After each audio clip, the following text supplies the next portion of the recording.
love, laugh, dance. So let's take them just one at a time. Love. Bring love to work with you. And it's so great to speak in Mexico because in Mexico you're so passionate and you have a lot of love that you share. And so it's simple to talk about this. To love. To look for the love. Years ago, I was talking to two nice people, two nice guys, really nice, telling them about tours of San Francisco. And when I felt some very bad coming towards me, so like I'm talking to two nice men, but I feel this coming towards me.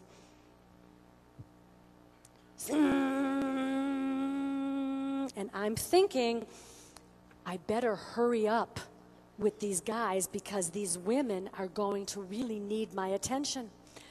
When they get to my desk, they stand right behind these men.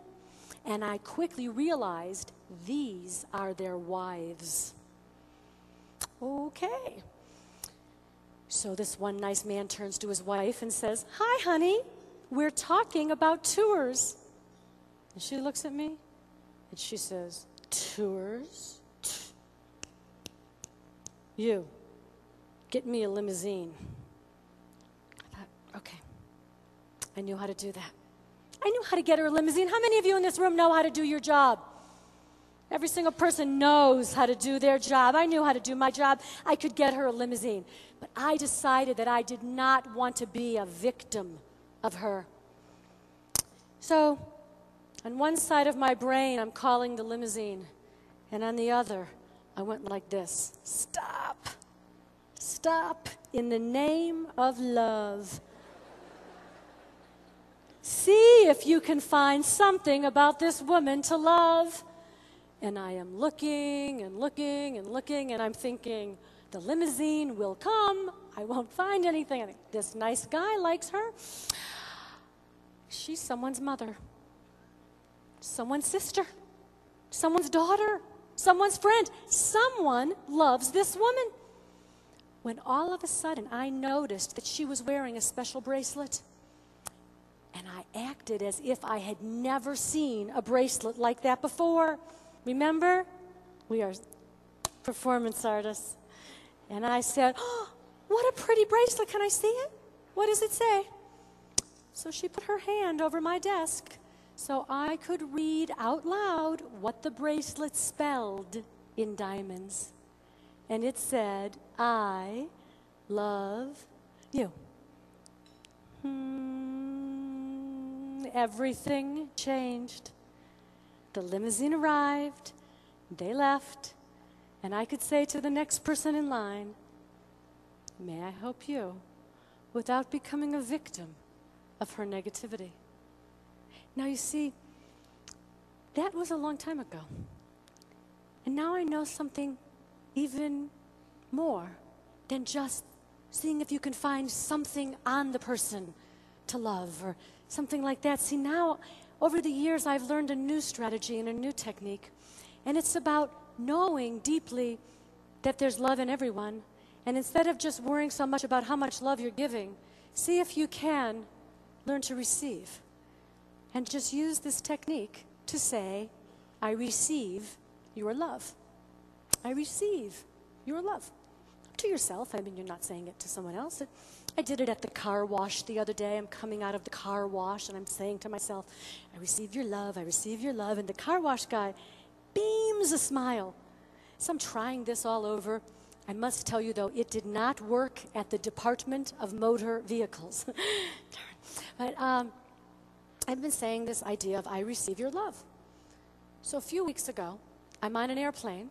I've got the aisle seat. I'm going from Denver to California. And it was a full flight. It was in the evening. And this man comes up to sit in the middle seat. And he is enormous. And he is kind of scary looking. He looks like a caveman, like a Neanderthal. And he has like big hair with a big comb in his hair. And he has big cut in his jeans. His knee is sticking out and he's huge. He goes, "Oh man, I got the middle seat." So he sits down Now, he's huge, and he's in the middle, so we're like this, right? So I'm trying this new thing. I'm not scared. I receive your love. Okay, receive your love. Receive your love. So I'm like, okay, receive your love. Because I got to now sit next to him for 3 hours. So I don't want to talk to him, though. Receive your love. So all of a sudden, he leans over really close to me. Well, he was already close to me. And he goes, what do you do? So I think, I don't want to tell him anything. So I said, I'm a professional speaker. So that's it. I go reading again. And I don't know why I did this, but I said, what do you do? And he said, I'm a cage fighter. I said, you fight in a cage? Yes. I don't know. Okay, I said, is it scary? And he gets right up in my face, in my nose, and he goes, boo. I received your love. I received your love. And I went right up in his face, and I went, boo yourself. And this totally sort of threw him off. And he says, yeah, some people think that I'm a god because I'm a fighter. And some people think I'm a killer because I'm a fighter. And I looked at him and I go, look, buddy, you're none of those things. It's just what you do. It isn't who you are. So now this totally throws him off. And he says, well, you know what? I wasn't always a fighter. I said, really? He says, yeah, I've had a lot of other jobs. I've done a lot of things. I said, yeah, like what? And he says, I used to be a hotel concierge. And my first thing I said, did you read my book? And he says, no, that's probably why I got fired. So no, probably not. But I was so happy to have a seatbelt because for sure I thought I was going to fall out of my seat that the words cage fighter and concierge were in the same sentence. And that if we could just really get that we're all connected.